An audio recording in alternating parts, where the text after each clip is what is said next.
Hello hi everyone, welcome back to my channel. आज हम 34 size का फोर्टेक्स ब्लाउज की कटिंग करेंगे। तो सबसे पहले हम अपने बैक पार्ट की कटिंग करेंगे। तो इस तरीके से मैंने डबल फोल्ड में अस्तर को बिछा ली हूँ। उसके बाद हम यहाँ से अस्तर को सीधा करेंगे। सीधा करने के बाद हम अपने ब्लाउज की लेंथ लेंगे। तो यहाँ पे मेरी रेडी लेंथ 13 इंच है। मैं उसमें 1.5 इंच प्लस करके 14.5 इंच पे निशान लगाऊंगी। तो ये हमारा मार्जिन होगा। तो जितना भी लेंथ हो उसमें आप 1 से 1.5 इंच का मार्जिन लेते हुए ही निशान लगाएं और इस तरीके से हम सीधा कर लेंगे। अब यहाँ पे मैं डीप नेक पे बनाऊंगी तो 5.5 इंच पे मैं शोल्डर का निशान लगाऊंगी और आधे इंच पे हम शोल्डर को डाउन करेंगे कुछ इस तरीके से।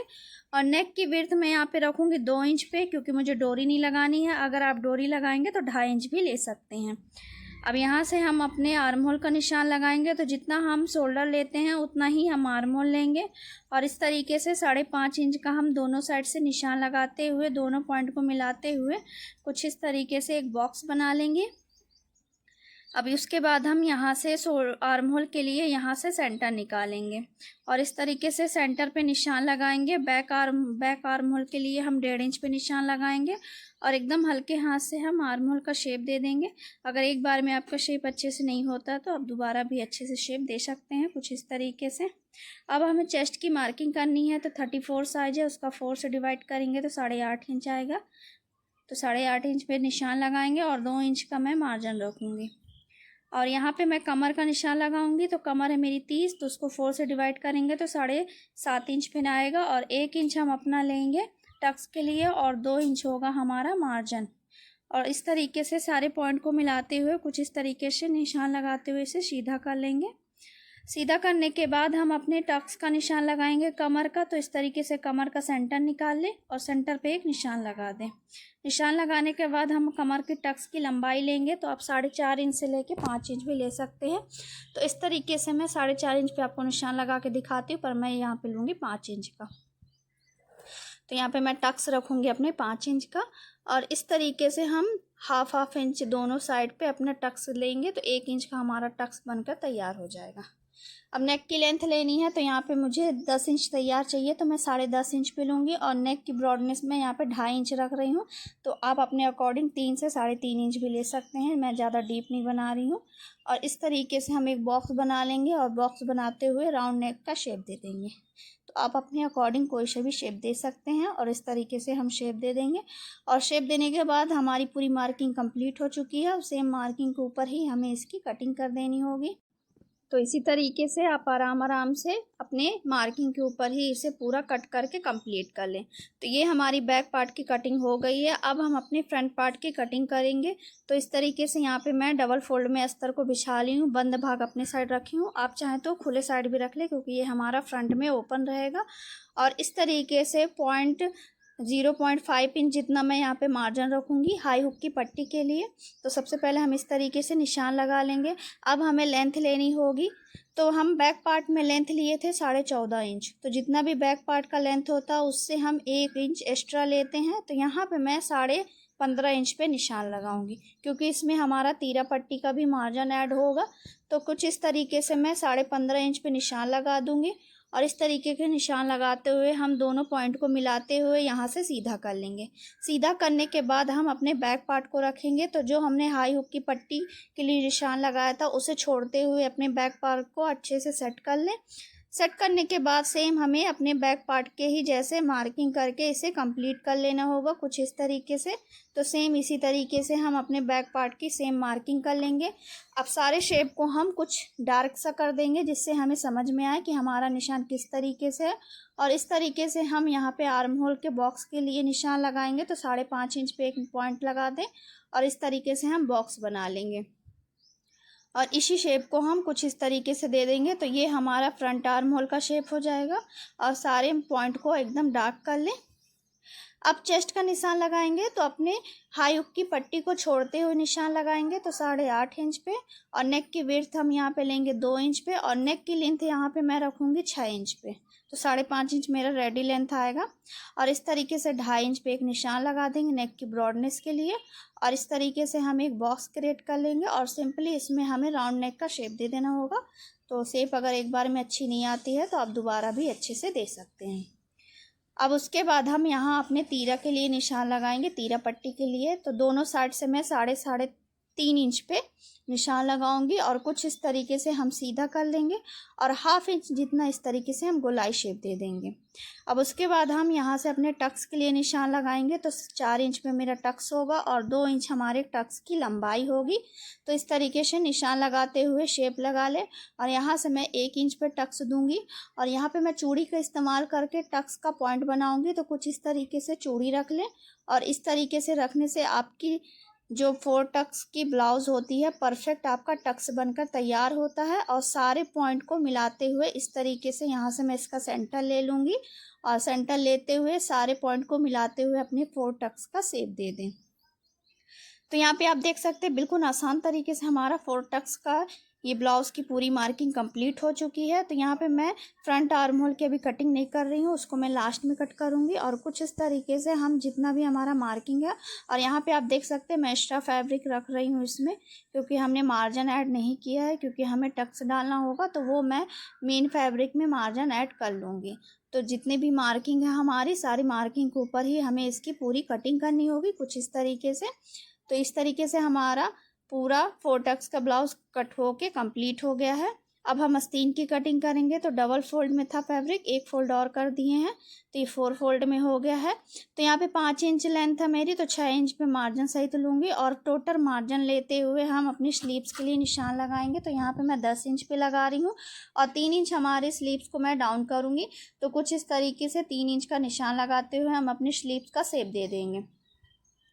तो मोहरी आप अपने अकॉर्डिंग ले सकते हैं, मैं लास्ट में मोहरी का निशान लगाती हूँ। तो कुछ इस तरीके से हम तिरछा जोड़ते हुए अपने स्लीव्स का शेप देते हुए पूरी स्लीव्स की हम यहाँ पे कटिंग करके कंप्लीट कर लेंगे कुछ इस तरीके से।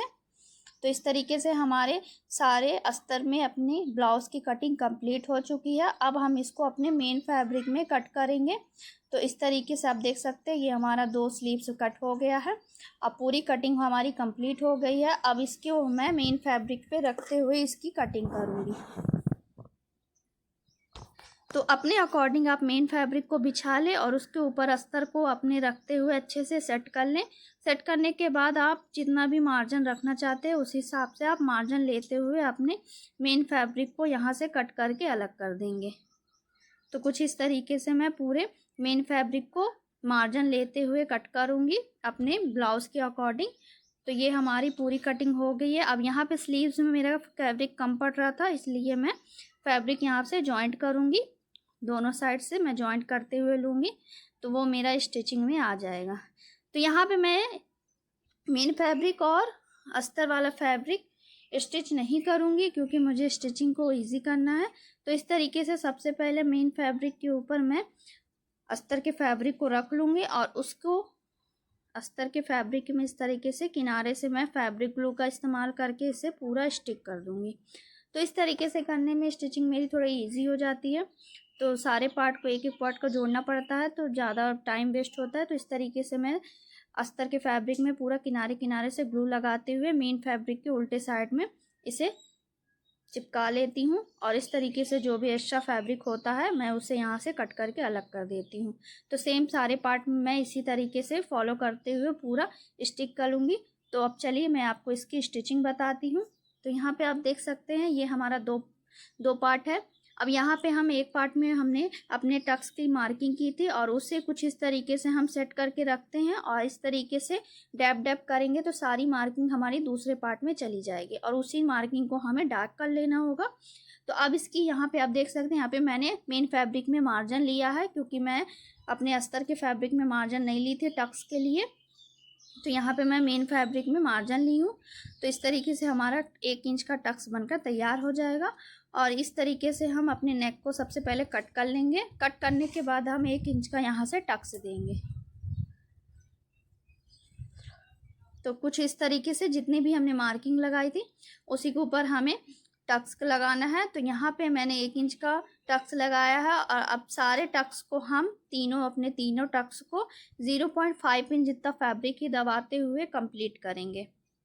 तो कुछ इस तरीके से ये मेरा दूसरा टक्स लग गया है। अब इसके बाद हम आर्म होल टक्स देंगे। तो फैब्रिक हमें यहाँ पे ज़्यादा नहीं दबानी है, 0.5 इंच जितना ही हमें फैब्रिक यहाँ पे दबाना होगा। तो कुछ इस तरीके से हम सारे टक्स को इसी तरीके से लगाते हुए पूरा कंप्लीट कर लेंगे। तो बिल्कुल आसान तरीका है, आप इसी तरीके से अपनी कोई सी भी साइज का ब्लाउज बना सकते हैं। मेथड बिल्कुल सेम रहेगा, बस साइज़ में ही चेंजिंग होगी। तो यहाँ पे मेरा फर्स्ट में लग गया है, आप दूसरे में भी सेम मेथड फॉलो करना है। तो सबसे पहले मैं यहाँ पे इसकी नेक कटिंग कर लूँगी, क्योंकि इसमें हमें अपनी पाइपिंग अटैच करनी होगी। तो इस तरीके से सबसे पहले नेक कट करने के बाद हम अपने पार्ट में सारे में टक्स लगाएंगे। तो यहाँ पे मैं 1 इंच का टक्स दूंगी और सारे 3 टक्स हमारे 0.5 इंच के जितने ही रहेंगे। तो कुछ इस तरीके से यहाँ हमें अपने सारे टक्स को लगाते हुए कंप्लीट कर लेना होगा।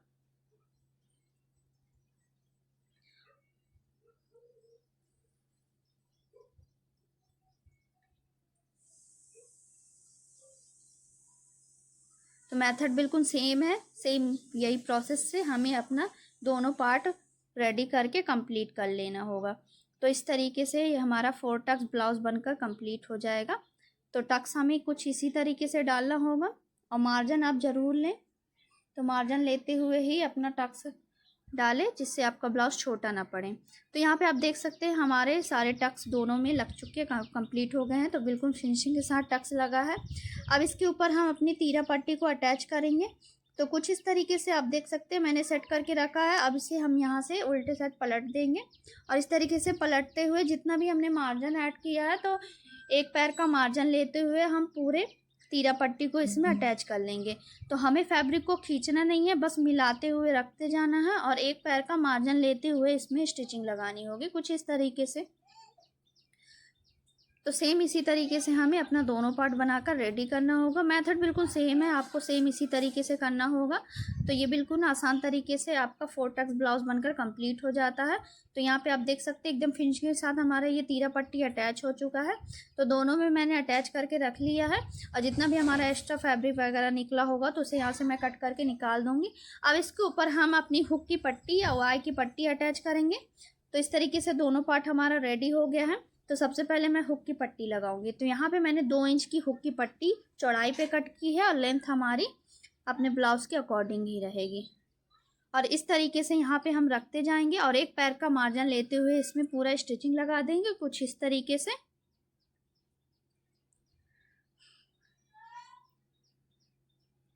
तो इस तरीके से यहाँ से मेरी स्टिचिंग लग चुकी है। अब इस तरीके से हम नाखून से क्रीज बना लेंगे और सारा मार्जिन हम अपनी पट्टी के साइड में रखते हुए हमें अपने अस्तर के ऊपर ही स्टिचिंग लगानी है। तो जो पट्टी है उसके किनारे किनारे ही हमें स्टिचिंग लगानी है, मेन फैब्रिक में हमें स्टिचिंग नहीं लगानी है।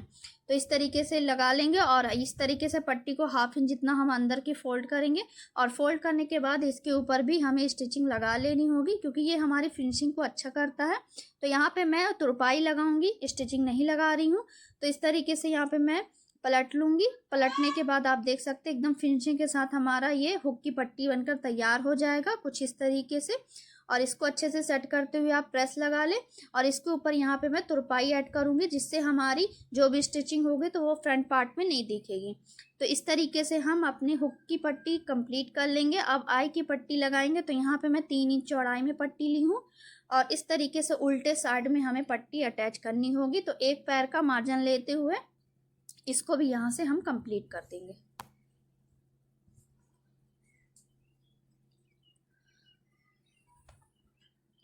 तो बिना खींचते हुए आपको इसमें अटैच करना होगा। तो कुछ इस तरीके से हम अपनी आई की पट्टी कंप्लीट करेंगे। अब इसे यहाँ से हम सीधे साइड में पलटेंगे और 1/2 इंच से ज़्यादा थोड़ा सा फैब्रिक फोल्ड करेंगे और फोल्ड करने के बाद जहाँ पे जितना भी हमने मार्जिन पे स्टिचिंग लगाई है उसी के ऊपर हम इस तरीके से पट्टी को रखते हुए इसमें स्टिचिंग लगा देंगे। तो इस तरीके से स्टिचिंग लगाने से आपकी आई की पट्टी भी एकदम फिनिशिंग के साथ बनकर तैयार हो जाती है। तो इस तरीके से एक स्टिचिंग लगा दी हूँ। अब 1/2 इंच से थोड़ा सा मार्जिन छोड़ते हुए एक स्टिचिंग और लगानी है। तो जो फर्स्ट में स्टिचिंग लगाई थी उसको थोड़ा सा छोड़ते हुए आप मार्जिन लेते हुए स्टिचिंग लगाएं। तो इस तरीके से स्टिचिंग लगाने से आपकी आई में फिनिशिंग अच्छी आ जाती है। और एक स्टिचिंग और मैं किनारे से एकदम लगाती हूँ, तो इससे पट्टी एकदम अच्छे से सेट हो जाती है। तो इस तरीके से हम अपनी हुक IOI की पट्टी कंप्लीट कर लेंगे और जो भी एक्स्ट्रा फैब्रिक मार्जिन वगैरह होगा तो उसे हम यहाँ से कट करके अलग कर देंगे। तो यहाँ पे आप देख सकते हैं एकदम फिनिशिंग के साथ हमारी आई पट्टी भी बनकर रेडी हो गई है। तो इस तरीके से ये हमारा 4 टक्स ब्लाउज बनकर कंप्लीट हो चुका है। अब इसमें हमें सिर्फ पाइपिंग अटैच करनी बाकी है। तो ये जोड़ के दिखा रही हूँ, तो एकदम फिनिशिंग के साथ हमारा ये बनकर तैयार हो गया है। तो अब हमें अपना बैक पार्ट तैयार करना होगा। तो सबसे पहले मैं यहाँ पे नेक की कटिंग कर लूँगी। तो जैसे भी हमने मार्किंग की थी सेम उसी के ऊपर ही हमें इसको नेक की कटिंग कर लेनी होगी। तो इस तरीके से मैं अपने नेक की कटिंग कर लूँगी। नेक की कटिंग करने के बाद हम सबसे पहले इसमें टक्स का निशान लगाएंगे। तो जो हमने निशान लगाया था उसी के ऊपर हमें स्टिच करना होगा। तो हमने 1 इंच का मार्जिन लिया था टक्स के लिए, तो हाफ से ही इस तरीके से निशान लगाते हुए अपने टक्स का पूरे में स्टिच लगाकर इसे कंप्लीट कर लेंगे। तो ये फर्स्ट टक्स हमारा लग चुका है। अब सेकंड वाला भी सेम हमें इसी तरीके से लगाकर इसे कंप्लीट करना होगा, कुछ इस तरीके से।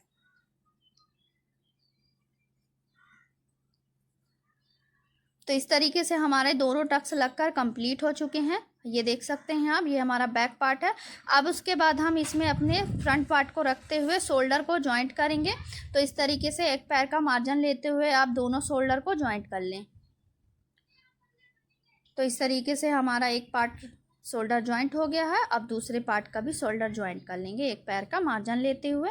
तो इस तरीके से ये हमारे दोनों पार्ट ही शोल्डर जॉइंट हो चुके हैं। अब इसके बाद हम इसमें पाइपिंग अटैच करेंगे। तो सबसे पहले जो भी आपका शोल्डर से फैब्रिक जितना बाहर होगा तो उसे कट करके सेट करते हुए एकदम बराबर कर लेंगे, कुछ इस तरीके से। तो यहाँ पे मैं डोरी पाइपिंग अटैच करूँगी। तो सबसे पहले हम अपने फुट को चेंज करेंगे। तो इस तरीके से मैं सिंगल फुट को लगाऊंगी यहाँ पे। तो स्क्रू को ढीला कर ले और ढीला करने के बाद सिंगल फुट को सेट कर लेंगे। तो ज़्यादा टाइट नहीं करना है, तो बिल्कुल एकदम सेट करते हुए करें जिससे आपकी सुई टकराए ना। और कुछ इस तरीके से सिंगल फुट को मैं यहाँ पे अटैच कर लूँगी। अटैच करने के बाद अब हमें अपनी पाइपिंग डोरी लगानी होगी। तो इस तरीके से मैं डोरी को रखूँगी और हाफ इंच जितना डोरी को अंदर साइड फोल्ड कर लूँगी। और फोल्ड करने के बाद हम इसमें स्टिचिंग लगाएंगे। तो मैं जूम करके आपको दिखा दे रही हूँ। तो हमें स्टिचिंग डोरी के एकदम किनारे से लगाना है। तो इस तरह की डोरी पाइपिंग के लिए आप सिंगल फुट का ही इस्तेमाल करें, जिससे आपकी डोरी में स्टिचिंग बिल्कुल भी ना चले, डोरी के एकदम किनारे किनारे ही स्टिचिंग चले। तो कुछ इस तरीके से पूरे ब्लाउज में हमें अपनी डोरी पाइपिंग को अटैच कर लेना है। और अटैच करने के बाद हम लास्ट में इस तरीके से जो भी पाइपिंग है उसे अंदर को फोल्ड करते हुए इसमें स्टिचिंग कर लेंगे। तो इस तरीके से हमारे पूरे ब्लाउज के नेक में डोरी पाइपिंग लग चुकी है। अब यहाँ से गोलाई में हम छोटे छोटे से कट लगा देंगे, जिससे हम पलटे तो आसानी से हमारा पलट जाए और एकदम फिनिशिंग के साथ ये बैठ जाए। तो इस तरीके से हम अब कुछ नहीं करना, उल्टे साइड में पलट देंगे। पलटने के बाद एकदम पाइपिंग के किनारे किनारे से ही हमें स्टिचिंग लगानी होगी। तो ये बिल्कुल आसान तरीके से लग जाता है डोरी पाइपिंग, ज़्यादा कुछ नहीं है, बस डोरी पाइपिंग को अटैच करो और सीधे उल्टे साइड में हमें इसको पलट देनी है। पलटने के बाद एकदम डोरी पाइपिंग के किनारे किनारे से ही हमें इसकी पूरी स्टिचिंग लगानी होगी। तो गोलाई में आप कट ज़रूर लगा लें, जिससे ये पलटने में आसानी हो, नहीं तो ये क्रीज बनने के चांसेस होते हैं। तो इस तरीके से मैं पूरे नेक में ही लगाकर कंप्लीट कर लूँगी।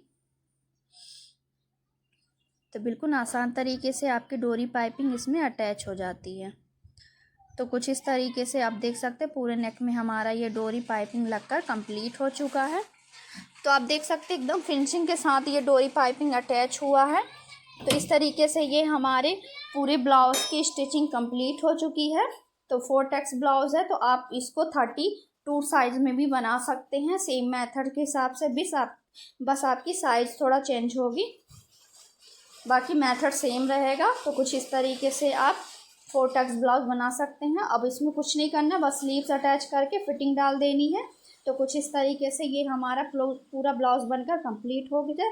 अगर वीडियो पसंद आए तो लाइक शेयर कमेंट सब्सक्राइब जरूर करें। Thank you for watching.